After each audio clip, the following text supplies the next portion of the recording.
Hello, this is Fayaz Ahmad, Department of Physics, DVSIT, Kavali. Now I am going to explain about the fourth unit semiconductors. So I have to explain based on the electrical property, solids are classified three types: conductors, insulators, semiconductors. So what are the electrical properties of these conductors? The electrical properties of the conductor is high conductivity, low resistivity. The best examples of the conductors is gold and silver and iron, etc. Next, you come to the insulator. It is has a zero conductivity, high resistivity. The best examples of these insulators are rubber, plastic, etc. Now the semiconductors are both are moderate. That is conductivity and resistivity are moderate. So the best examples are silicon and germanium. Coming to the types of semiconductors, there are two types of semiconductors: intrinsic semiconductor and extrinsic semiconductor. So what is meant by intrinsic semiconductor? The intrinsic semiconductor is it is nothing but the pure form of semiconductor. The best examples of intrinsic semiconductor are silicon and germanium. You come to the extrinsic semiconductor. Now the extrinsic doping semiconductor, we call about these are nothing but the doping semiconductor. The best examples of this one is N-type semiconductor and P-type semiconductor. Explain about this intrinsic semiconductor and extrinsic semiconductor. We have two bands are there. One of the band is the valency band, another band is the conduction band. Initially the valency band are filled with valency electrons and conduction band are empty states are there. Now you come to the what is meant by valency electron. The valency electron is nothing but the valency electron is the unfilled states of electronic configuration. These are all stored in valency band. Now you come to the intrinsic semiconductor. So the Fermi energy level diagram of this intrinsic semiconductor, this is nothing but the valency band and this is the conduction band. This is the Fermi level.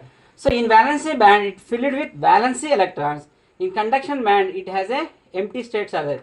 It is nothing but a Fermi level. What is meant by here Fermi level? The Fermi level is nothing but that is the probability of occupying the energy states.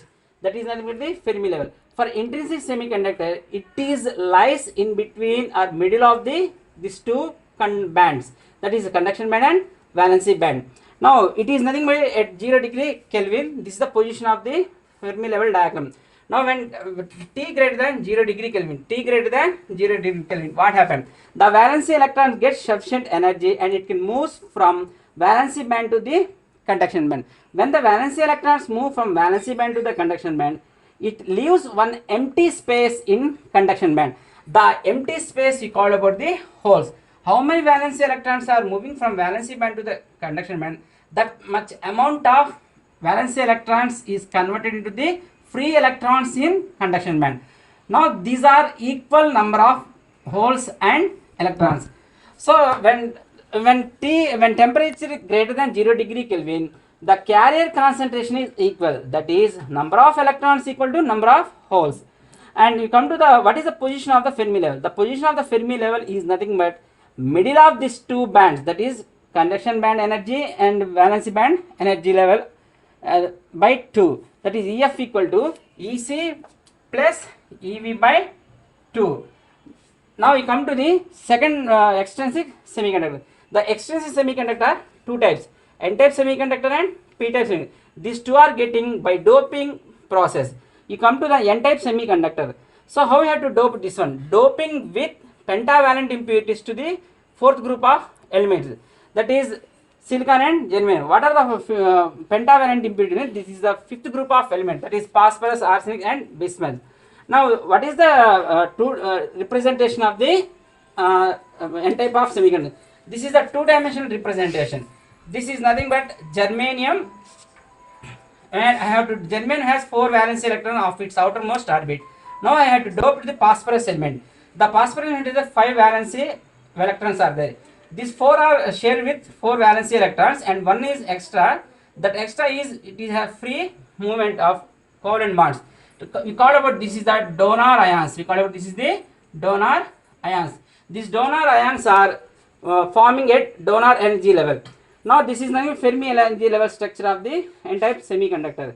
Now you come to, this is the valency band and this is the conduction band. This is the donor energy level. In the donor energy level, our donor ions are here. Now when T is, there are two cases are there.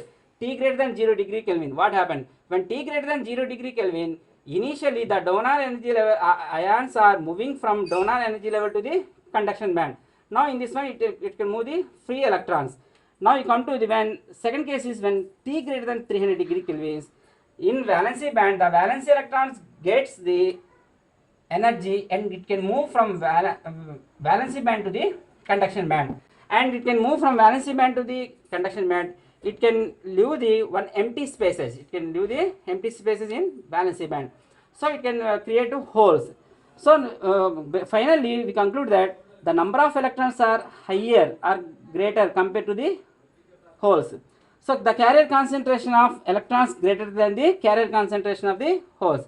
Now the Fermi level is shifted towards the conduction band. So the Fermi energy level is shifting near to the conduction band. So EF equal to ED plus EC by 2. Now you come to the second type of exchange semiconductor is P type of semiconductor. The P type of semiconductor is doping with trivalent impurities like as aluminum boron to fourth group of elements. Now this is a two-dimensional structure. I take the germanium is the fourth group of elements. It has a 4 valence electron of its outermost orbit, and aluminum is the doping element. It has a 3 valence electrons. These 3 are sharing with these 3 valence electrons, and this germanium has a unfilled states. This unfilled states called about, this is nothing but the acceptor ions. These are acceptor ions. Now you come to the Fermi energy level of the p-type semiconductor. So this is the conduction band level and this is the valency band level, and this is the acceptor level. In the acceptor level, the acceptor ions are available here. There are two cases are there. When T greater than 0 degree, immediately the acceptor ions are moving from acceptor energy level to the valency band, and it create the holes. Now the second condition is when T greater than 300 degree Kelvin, the valency electrons are moving from valency band to the conduction band, and it can leave one empty spaces in the valency band, and these are nothing but the free electrons. Compared to the carrier concentration, the free electrons are low carrier concentration compared to the holes. So we have concluded that for p type of semiconductor, the carrier concentration of holes is greater than the carrier concentration of the electrons. Now the Fermi energy level is shifted near to the valency band. The Fermi energy level EF equal to EA plus EV by 2.